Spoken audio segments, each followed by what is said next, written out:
I don't think that human free will means the ability to do the opposite in any situation in which you find yourself.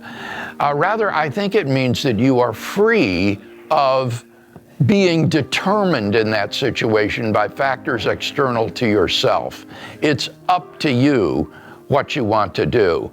A great illustration of this would be the story of a mad scientist who has wired someone with electrodes to vote for a certain political candidate. And when that person goes into the booth to vote, if he tries to vote for the other candidate, the scientist activates the electrodes and causes him to vote for the candidate that the mad scientist wants him to vote for. Clearly, if the mad scientist does that, the person does not vote freely. But suppose that the guy walks into the booth and on his own casts the ballot for the candidate that the scientist prefers, so that he never flips the switch, never activates the electrodes.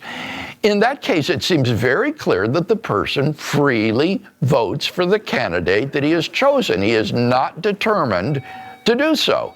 And therefore, it is a free decision, even though in that circumstance, he couldn't have done otherwise, because had he tried to, the scientist would have compelled him.